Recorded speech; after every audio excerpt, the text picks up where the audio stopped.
আপনাদেরকে ভিডিওটা কিন্তু আমি সাথে থাকবো। আজকের ভিডিওটা হচ্ছে আমার জীবন থেকে কিছু শিক্ষণীয় কথা আপনাদের তুলে ধরবো, আর রাতে ঢাকাটাও কিন্তু আপনাদের দেখানোর আমি চেষ্টা করবো হোপফুলি। আমি আমার শোরুমের সামনের দিকেই যাচ্ছি। অবশ্যই আজকের ভিডিওটা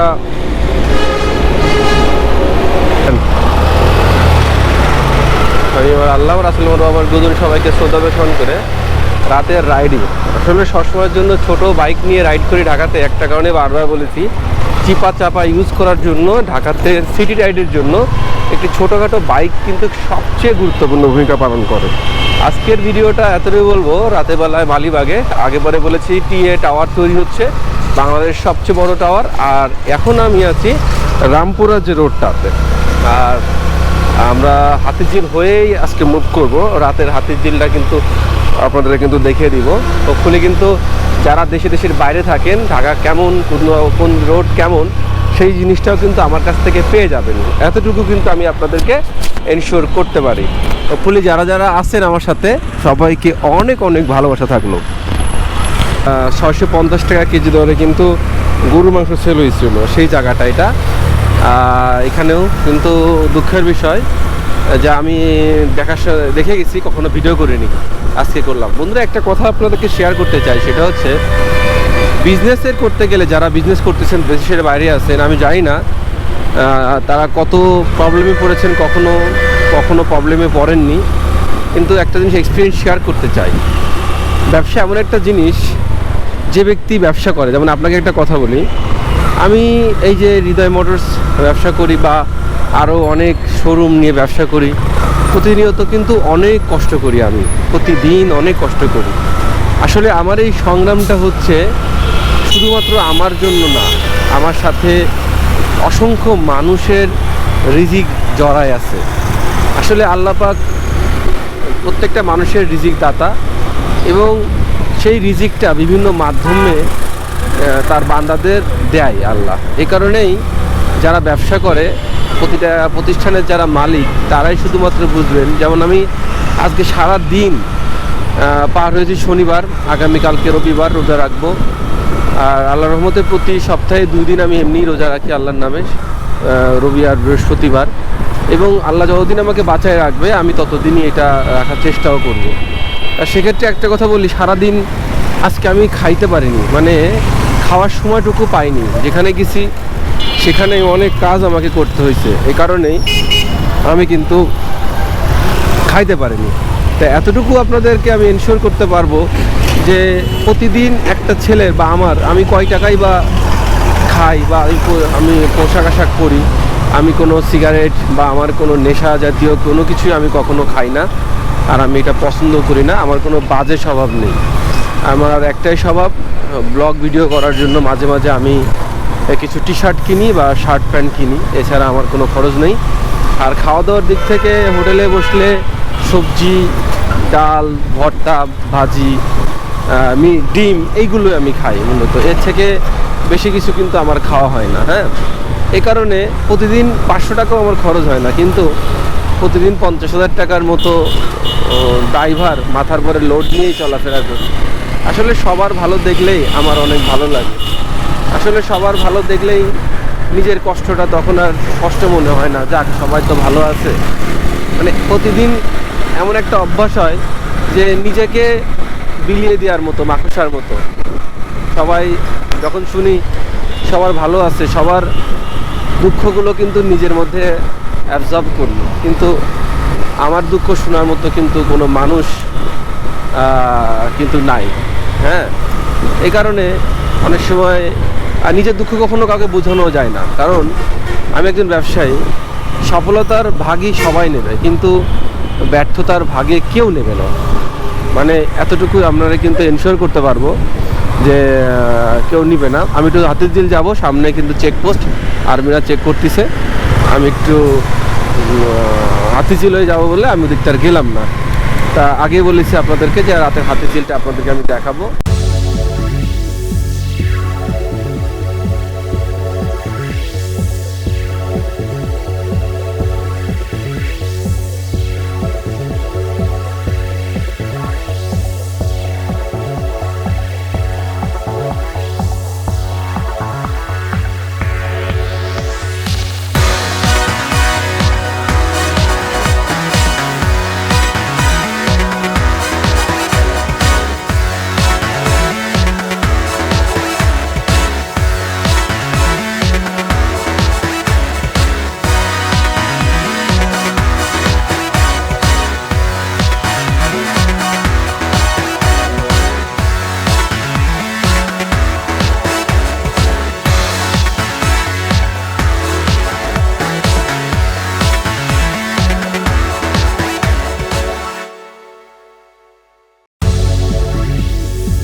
আমি যদি চেয়ে থাকি তা আল্লাহকেই চাইছি, কিন্তু এর বাইরে আমি কোনোদিন কোনো কিছু চাইনি, বা আমি কখনো মন থেকে কিছু বলিনি, বা আমি একে হলপ করে বলতে পারি আমার জীবন দশায় আমি ইচ্ছা প্রকাশ করছি যে আমার এটা হলে ভালো হইতো, আমার এটা দরকার, কিন্তু আমি কখনো যে এটা আমাকে অনেকে আছে যে আল্লাহর কাছে চাই, আমি কিছু চাইনি আল্লাহর কাছে আর কখনো।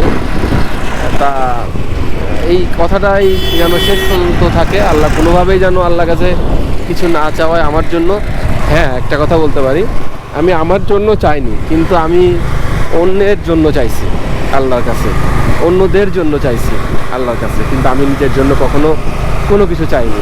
যাক, আল্লাহ শুধু আমাকে ভালো রাখুক, আল্লাহ যদি হিল্লা মনে করে আমাকে দিয়ে তার কাজগুলো আমাকে দিয়ে করাক, আমি এটাই চাই।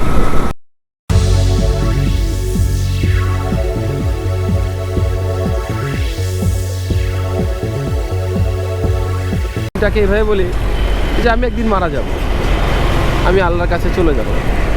সেক্ষেত্রে এই পৃথিবীতে কোনো জিনিস আমার কাছে ছিল না, আমার কাছে থাকবে না। সেক্ষেত্রে কাড়াকাড়ি করে কোনো চিন্তা বা কাড়াকাড়ি করার কোনো ইচ্ছা আমার নেই, আর জোর করে কোনো কিছু পাওয়ার ইচ্ছা আমার নেই। আমি আমার কর্ম আমি করে যাচ্ছি, আর আমার কর্ম আমি করে যাব, আর বাকিটা আল্লাহ লিখে রাখছে আমার পথে।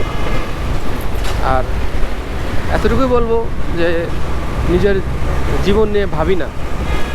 আমি এই মোটরসাইকেলের মতো তেল ভরা আছে, চলছি এই রাত 1টা বাজে, আমি ড্রাইভিংয়ের মধ্যে আছি, সকাল থেকে আবার ওয়ার্ক শুরু করতে হবে আমাকে।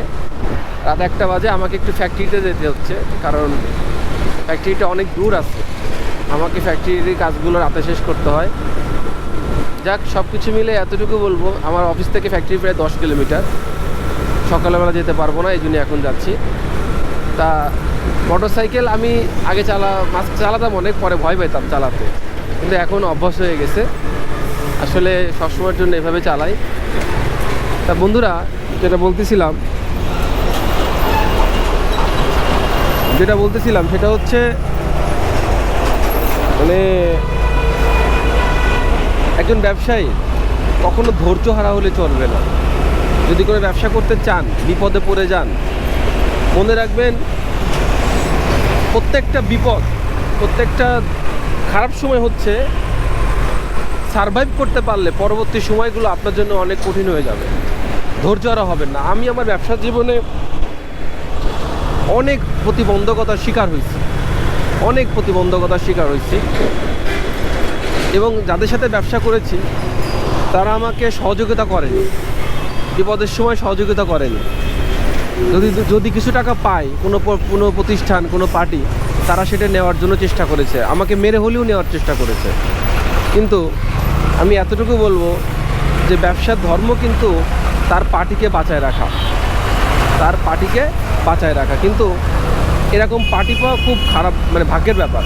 কিন্তু মনে রাখতে হবে, দিন শেষে আপনি একা, আপনার সফলতার ভাগ সবাই নেবে, ব্যর্থতার ভাগ কেউ নেবে না আপনাকে। আমি একটা রিস্ক নিয়ে ফেললাম অবশ্য, থ্যাংক ইউ মামা, আমি ওনাকে একটা থ্যাংক ইউ দিলাম, কারণ আমি খুব রিস্ক নিয়ে ফেলাইছি। অবশ্য চাপ খাইলে আমি পড়ে যেতাম।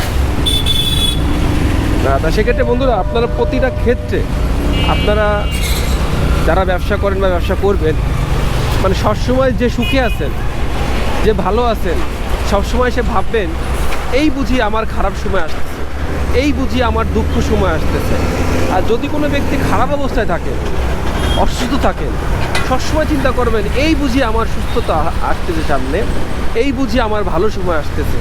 অর্থাৎ যে ভালো সময় আছেন সে খারাপ সময়ের জন্য প্রস্তুতি নেন, আর যে খারাপ সময় আছেন তাকে বলবো আমি ভালো সময়ের আনন্দ করার জন্য, সেই সেলিব্রেশন করার জন্য কি করবেন এটা পথ খুঁজুন। কারণ আল্লাহ পাক পৃথিবীতে কোনো মানুষের বিপদ সারা জীবনের জন্য রাখেনি। কোনো সময় প্রেক্ষাপট একরকম চলে না, কোনো সময় প্রেক্ষাপট একরকম থাকে না। আপনি ভাবতেছেন আপনি ছেলের জন্য বাড়ি করবেন, মেয়ের জন্য বাড়ি করবেন, সারা জীবন ভালো থাকবেন, না। প্রেক্ষাপট আর পরিবেশ কখন পরিবর্তন হবে এটা কিন্তু কেউ জানে না।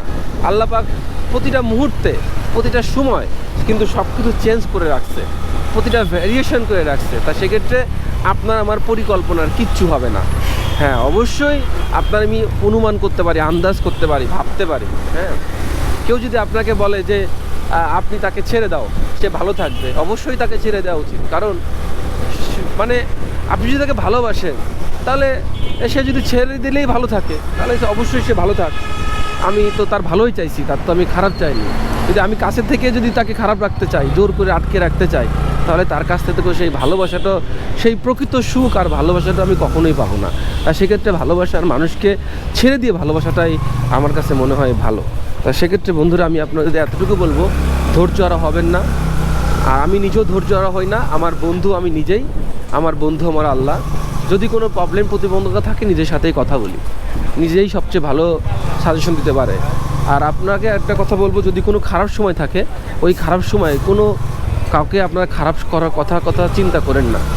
আপনি আপনার খারাপ সময়ের কথা কাউকে বলেন না, আপনার দুর্বলতা কাউকে আপনি বলেন না, কারণ তারা অনেকে আছে ওই দুর্বলতায় আপনাকে সুযোগ খুঁজবে। তা বন্ধুরা, আপনারা ব্যবসা করেন বা চলাফেরা করেন, প্রতিবন্ধকতার মধ্যে প্রতিটা মানুষ তার জীবনে পড়েছে বা পড়বে। প্রতিটা মানুষ একদিনেই লাভ দিয়ে কলা গাছ হয়নি, মানুষ আস্তে আস্তে ধীরে ধীরে হয়েছে। আমি এখন সাতারফুল রোডে আছি, বাড্ডা। হ্যাঁ, এখান থেকে সামনে আরও অনেক দূর দেখতে পারবেন আপনারা। সেক্ষেত্রে প্রায় ফ্যাক্টরির কাছে চলে আসছি আমি। তা এতটুকু বলতে পারবো আপনাদেরকে আমি, যে আপনারা সবাই ভালো থাকবেন, মানে সবাই ভালো থাকবেন। নিজের প্রতি কখনো আত্মবিশ্বাস হারা হবেন না। মনে করবেন একদিন আল্লাহ আছেই, হয়তো একদিন, 2 দিন, 3 দিন, 1 বছর, 2 বছর, 3 বছর, একটা ভালো সময় কিন্তু আল্লাহ আপনার জন্য রেখে দিছে। সেই ভালো সময়ের জন্য আপনি অপেক্ষা করেন, আর আমিও ঠিক অপেক্ষা করতেছি। আর আরেকটা ব্যাপার হচ্ছে, শেয়ার করি এটা, যে আপনাদের যদি কোনো কষ্ট থেকে থাকে, কোনো প্রিয়জন আপনাদের থেকে ছেড়ে চলে যেয়ে থাকে, বা কোনো দুঃখ হয়ে থাকে, শুধু মনে রাখবেন একটা কথা, যেটা যে যেভাবে ভালো থাকতে চায়, ভালোবাসার মানুষরা তাদেরকে সেভাবে ভালো থাকতে দিতে হয়। কারণ কি, তার এটাই প্রকৃত ভালোবাসা। আসলে কে আপনাকে ভালোবাসুক আর না বাসুক, এটা আপনার দেখার দরকার নেই। আপনি ভালোবাসতেছেন কি না, এটাই সবচেয়ে বড় কথা। পৃথিবীতে আপনি কাউকে নিয়ে আসেননি সাথে করে, আপনাকে আল্লাহ কেউকে দিয়েছিল, আবার আল্লাহ নিয়ে যাবে। আর অবশ্যই প্রত্যেকের কৃতকর্মের ফল অবশ্যই আল্লাহ পাক তার জন্য নির্ধারণ করে রাখছে, এবং সে অবশ্যই সেটা অ্যাচিভ করেই পৃথিবী থেকে চলে যাবে। এতটুকুই আমি বিশ্বাস করি, এতটুকু আমি জানি, এবং আপনাদেরকে শেয়ার করলাম। আর অবশ্যই বিপদে ধৈর্য হারা হবেন না। সে যে কোনো রকম বিপদ, আত্মবিশ্বাস নিয়ে চলুন। অবশ্যই মানে খারাপ সময় আসছে, প্রচণ্ড খারাপ সময় আমি নিজে পার করেছি। আমি প্রচণ্ড খারাপ সময়, আমি আমার খারাপ সময়গুলো আপনাদেরকে আমি তুলে ধরবো, যে আমি কতটা বিচ্ছিরি একটা খারাপ অবস্থায় পার করেছি আমার জীবনে। তারপরেও এখনও আমি অন্বেষণ করতেছি। আমি ব্যবসা করতেছি শুধুমাত্র আমার নিজের জন্য না, আরও কিছু মানুষের জন্য, আরও কিছু রুহুর জন্য, যারা এই পৃথিবীতে আছে আমার পরে। আল্লাহ তাদেরকে রিজিক দান করে আমার মাধ্যম দিয়ে। আল্লাহ পাক যেন আমাকে সেই দায়িত্ব পালন করতে দেয়। আমার পরে যারা যারা আছে, আমি যেন সম্পূর্ণ দায়িত্ব সবার ক্ষেত্রে পালন করতে পারি। বাবা মা, ভাই বোন, মা যা আছে সবাই। ফার্নিচারের জন্য এই রোডটা কিন্তু খুব বিখ্যাত। আমি দিনের বেলা একদিন আপনাদেরকে ভিডিও করে দেখাবো। যারা ফার্নিচার কিনতে যাচ্ছেন, তারা এই রোডে যদি এসে একবার ঘোরেন, আপনারা অনেক টাকা কমে এখান থেকে ফার্নিচার কিনতে পারবেন। এখান থেকে সারা বাংলাদেশে ফার্নিচারগুলো কিন্তু ডেলিভারি যায়। বাংলাদেশের যত ভালো আইটেম ফার্নিচার আছে, যত ডিজাইনিজ আছে, যত স্টাইলিস্ট আছে, সব ফার্নিচারগুলো এখান থেকে ডেলিভারি হয়। আপনাদেরকে আমি এতটুকু এনশিওর করে বলতে পারবো। হ্যাঁ, সাতারপুর রোড, বাড্ডা। আমি অ্যাড্রেসটাও পর দিয়ে দেবো, বা ইউটিউব অনলাইন লিখে সার্চ করলে পাওয়া যাবে। তা বন্ধুরা, আমি কিন্তু আমার জীবনে এক্সপিরিয়েন্স আপনাদের সাথে আমি শেয়ার করতেছিলাম। হোপফুলি আপনাদের ভালো লাগলে কিন্তু আমার সাথে থাকবেন, কারণ আমি আগামীতে আরও অনেক ব্লগ ভিডিও বা ভিসা পাসপোর্ট খুললে দেশের বাইরে থেকেও আপনাদের কিন্তু আমি ভিডিও করে দেওয়ার চেষ্টা করব ইনশাআল্লাহ। আর আপনারা অনেক ভালো থাকবেন। আর আমার অবশ্য চার্জ হয়ে গেছে, ফ্যাক্টরিও কাছে চলে আসছে। আমি আপনাদেরকে অনেক ভালোবাসা থাকলো ইনশাআল্লাহ। আর প্রত্যেকটা পরিবারের প্রতি দায়িত্ব পালনই হবেন। পৃথিবীতে কোনো মানুষকে কষ্ট দিয়েন না, কষ্ট পান কিন্তু কাউকে কষ্ট দিয়েন না। আমিও চাই যে যদি কোনো ব্যক্তি আমার দ্বারাই কষ্ট পেয়ে থাকে, আমাকে আপনারা মাফ করে দিবেন, কারণ যে যেখানে হোক না কেন মাফ করে দিয়েন। আমি কারো অভিশাপ নিয়ে এই পৃথিবী ছাড়তে চাই না। আমি সুন্দরভাবে একদম নিঃস্বার্থভাবে জীবনে চলেছি, আমি সেভাবেই চলতে চাই। আমার চাওয়ার মধ্যে কোনো মানে কিছু নাই। আমি একটা চা খাবো। আসসালামু আলাইকুম, ভালো আছেন? আজকে অবশ্য লাল চা হলে ভালো হতো। দুধ চা খাবো? আচ্ছা ঠিক আছে। তা বন্ধুরা, আর একটুখানি দূরেই হচ্ছে আমার ফ্যাক্টরি, সেখানে যাব, যে একটু কথা বলে আবার বেরোতে হবে আমাকে। আর আপনাদের এতটুকু বলে রাখি, যারা সামনে এগোচ্ছেন, বর্তমান সময়টা অবস্থা কিন্তু খুবই খারাপ। দেশের অবস্থা, ইনকামের অবস্থা মানে আশানুরূপ না, এই কারণে কিন্তু অনেক সময় খুব খারাপ লাগতেছে। তারপরেও আল্লাহ রসুলের নাম নিয়ে গুরুজন সবাইকে স্মরণ করে সামনের দিকে এগোচ্ছি ইনশাআল্লাহ। দেখি আল্লাহ কী লিখে রাখছে। সাথে করে কিছু নিয়ে আসি, নিয়ে যাবো না, এক্ষেত্রে তত কিছু ভাবি না। যা নিয়ে আসছি এখানে আর দিয়ে এখান থেকে দিয়ে যাব, এছাড়া কিছু না। এটা কিন্তু মানে এতটুকু বলি যে আপনারা, আমি একটা বাজারের সামনে আছি, এটা কাঁচা বাজার এটা। আর এখান থেকে আমার কিন্তু আমাদের এই সামনে আরও 2 থেকে 3 কিলোমিটার পরে আমাদের একটা বাড়ি আছে, মানে ছোটোখাটো একটা বাসা আছে আমাদের। আর এদিকে সোজা যে সামনের দিকে হাতের বাম দিকে এখানে ফ্যাক্টরি আছে, ছোটোখাটো একটা ফ্যাক্টরি। সব কিছু মিলে এখানে এসে একটু চাটা খাই। সবাইকে অনেক ভালোবাসা থাকলো আমার সাথে থাকার জন্য। আর পাশে থাকবেন। আর আমার ব্লগ ভিডিও যদি আপনার ভালো লাগে বা আমার কন্টেন্ট যদি ভালো লাগে, আপনি অবশ্যই আমার চ্যানেলটা সাবস্ক্রাইব করবেন, পাশে থাকবেন। আর নিজের প্রতি বিশ্বাস রেখে সামনে চলবেন। যদি কেউ খারাপ সময় থাকেন, চ্যানেলে ভাববেন যে ভালো সময় আসতেছে। আর যদি কেউ ভালো সময় থাকেন, সব সময়ের জন্য প্রিপারেশন রাখেন যে আপনার খারাপ সময় সামনে অবধারিত। হ্যাঁ, তা অবশ্যই। আর আকাশে মেঘ সারা জীবন থাকে না, সারা জীবন রোদও থাকে না। প্রকৃতি থেকেই মানুষ শিক্ষা নেয়, আর প্রকৃতি থেকেই সব কিছু সৃষ্টি। আল্লাহ পাক সব কিছু প্রকৃতির মধ্যে নির্ধারণ করে রাখছে। সব কিছু আমরা প্রকৃতি থেকে আসছি, আমরা মাটিতে মিশে যাব, ব্যাপারটা এমন ইনশাল্লাহ। আর আপনাদের একটা কথা বলে রাখি, আপনারা জানতে চাইছেন ভাই আমি কি বাইকটা চালাই। আমি হচ্ছে হায়াতি 100 সিসি একটা বাইক চালাই। বাইকটা ফুল নতুন, দেখতে পাচ্ছেন। আমি এই বাইকটা এখনও